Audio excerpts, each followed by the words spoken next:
नमस्कार दोस्तों, मैं हूं रामेंद्र सिंह चौहान। उत्तर प्रदेश एटीएस ने 74 रोहिंग्या मुसलमानों को गिरफ्तार किया है।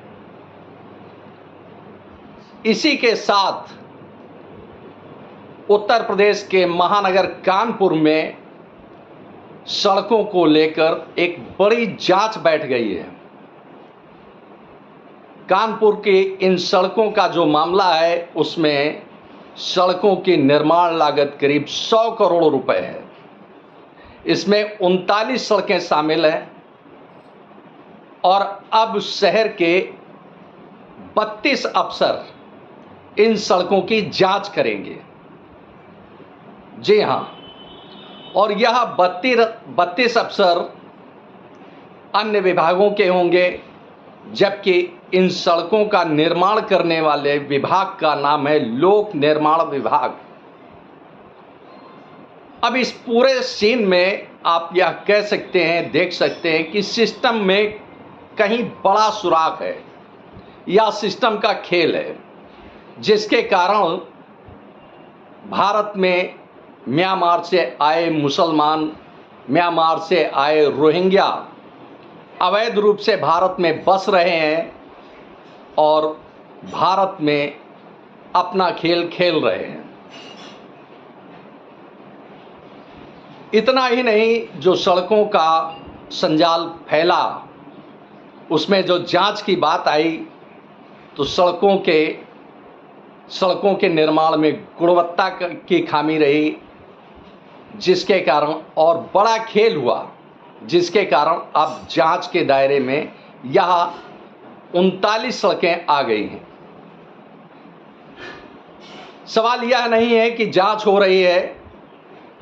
आखिर उत्तर प्रदेश में पिछले 3-4 दशक में देखें तो उत्तर प्रदेश में समाजवादी पार्टी का शासन रहा, बहुजन समाज पार्टी का शासन रहा और अब भारतीय जनता पार्टी का शासन है। सवाल यह उठता है कि रोहिंग्या रातों रात नहीं आ गए, अचानक नहीं आ गए। लंबे समय से रोहिंग्या भारत में घुसपैठ कर रहे हैं, बस रहे हैं और अपना खेल खेल रहे हैं।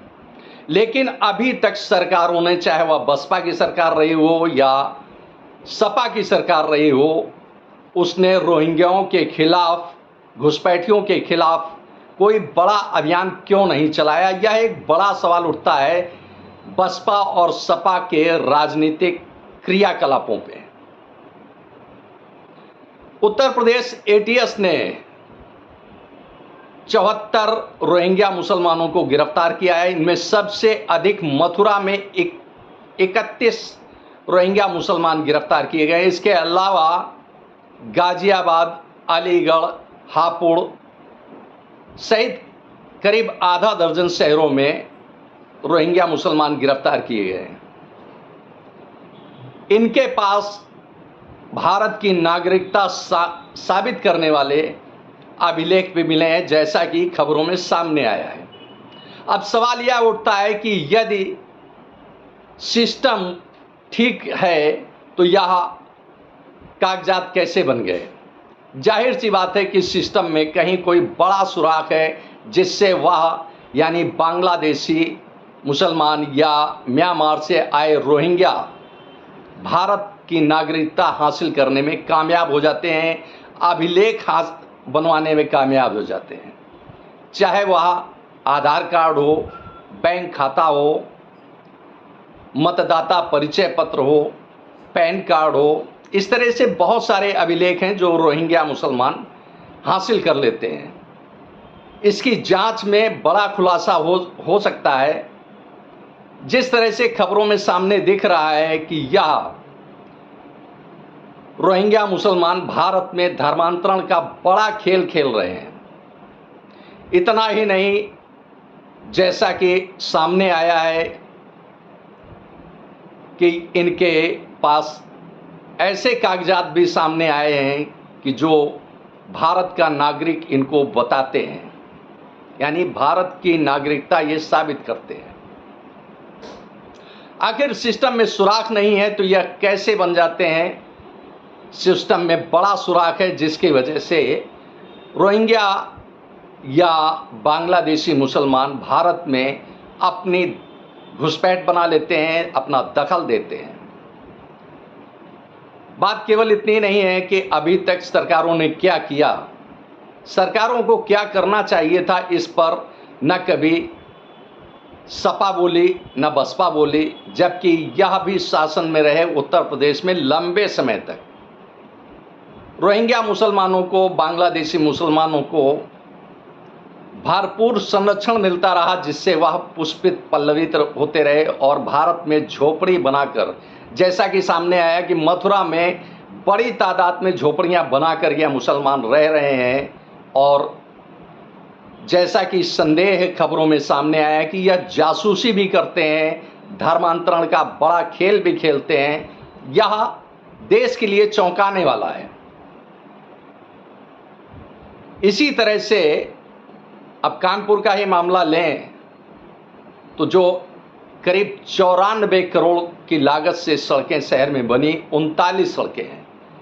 जैसा कि खबरों में सामने आया, इन सड़कों की गुणवत्ता बेहद खराब मानी गई, जिस पर अब प्रशासन ने एक कमेटी बनाकर जांच के निर्देश दिए हैं। जांच बैठा दी गई है, जांच कमेटी करेगी। इस कमेटी में 32 अफसर हैं जो सड़कों की, शहर की सड़कों की जांच करेंगे। जो सड़कें लोक निर्माण विभाग ने बनाई है।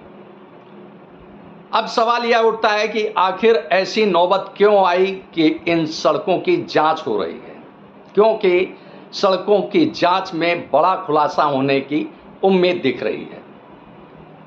अफसरों ने निश्चित रूप से, जैसा कि सामने आया कि लोक निर्माण विभाग के अफसरों ने सड़क निर्माण में बड़ा खेल खेला है। बड़ा खेल खेलने का मतलब यह है कि गुणवत्ता में धांधली की गई, गुणवत्ता से समझौता किया गया और गुणवत्ता की कसौटी पर सड़कें नहीं उतरी और सड़कें अपने निर्धारित समय से पहले ही उखड़ गई, टूट गई। तो अब सवाल यह उठता है कि अगर जांच में सामने आता भी है तो कि फला अफसर दोषी है, फला इंजीनियर दोषी है, या चाहे वो रोहिंग्या का मामला हो या सड़क निर्माण का मामला हो, ऐसे अफसरों के खिलाफ प्रशासन क्या कार्रवाई करेगा, शासन क्या कार्रवाई करेगा? क्योंकि निलंबन कोई दंड नहीं होता है।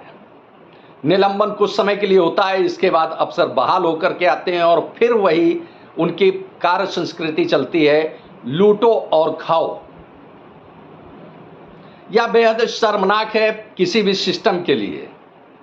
तो सिस्टम का खेल है कि चाहे वह सड़क का मामला हो या रोहिंग्या बसने का। आखिर अभी तक शासन सत्ता में बैठे नौकरशाह इस मसले पर, चाहे वह रोहिंग्या का मामला हो या सड़कों के निर्माण में खिलवाड़ का मामला हो, आखिर चुप क्यों बैठे रहे? उत्तर प्रदेश के मुख्यमंत्री योगी आदित्यनाथ ने पिछले साल भी कहा था और इस वर्ष भी कहा कि बारिश के बाद सड़कों को गड्ढा मुक्त कर दिया जाएगा।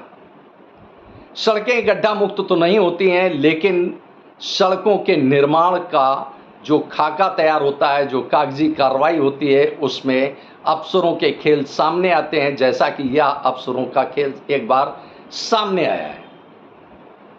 तो कुल मिलाकर के देखें तो सिस्टम में बड़ा सुराख है और इस बड़े सुराख का फायदा उठाते हैं बांग्लादेशी मुसलमान, म्यांमार से आए रोहिंग्या मुसलमान या विकास कार्यों से जुड़े ताल्लुक़ रखने वाले इंजीनियर्स या कॉन्ट्रैक्टर्स। आखिर इनके खिलाफ कड़ी कार्रवाई ऐसी कब होगी जिससे इस तरह की घटनाएं पुनः न हो? यह एक बड़ा सवाल उठता है सिस्टम पर। सिस्टम में जांच के बाद भले ही किसी को दोषी करार दिया जाए और उसके खिलाफ दंडात्मक कार्रवाई की जाए, लेकिन सिस्टम में इस तरह की लापरवाहियां लगातार चलती रहती हैं। पिछले कुछ समय पहले कानपुर में भी बांग्लादेशी नागरिक रिजवान पकड़ा गया था। वह मामला अभी बहुत लंबे समय का नहीं है। तो इस तरह की जो घटनाएं आ रही हैं वह शर्मिंदा करती हैं सिस्टम को।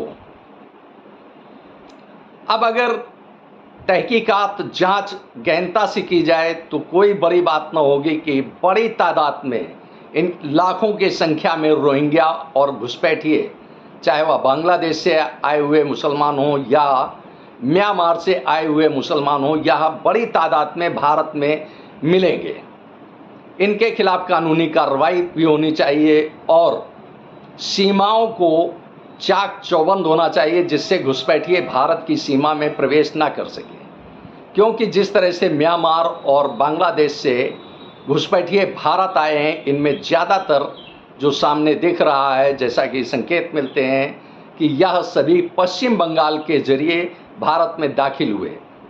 कई बार नेपाल के जरिए घुसपैठिए आते हैं, कई बार पश्चिम बंगाल के जरिए घुसपैठ होती है। कोई बड़ी बात नहीं है कि भारत के हर शहर में या हर बड़े इलाके में घुसपैठियों की अच्छी संख्या हो। लिहाजा सरकार को चाहिए कि इस तरह के मामलों की गहनता से जांच करे और कड़ी कार्रवाई भी सुनिश्चित करें, जिससे इस तरह की घटनाएं दोबारा ना हों। आपने इस वीडियो को देखा, आपको यह वीडियो कैसा लगा कमेंट बॉक्स में हमें अवश्य बताएं। वीडियो को शेयर करें। यदि आप हमारे चैनल पर नए हैं तो हमारे चैनल को सब्सक्राइब करें, जिससे हमारे आने वाले वीडियो, आने वाले नोटिफिकेशन आपको मिल सकें। दोस्तों, वीडियो को लाइक करना ना भूलें। आप लाइक करते हैं तो हमारा प्रोत्साहन होता है, हमारा मोटिवेशन होता है। आपने वीडियो को देखा, आपका बहुत बहुत धन्यवाद। Thank you. जय हिंद, जय भारत।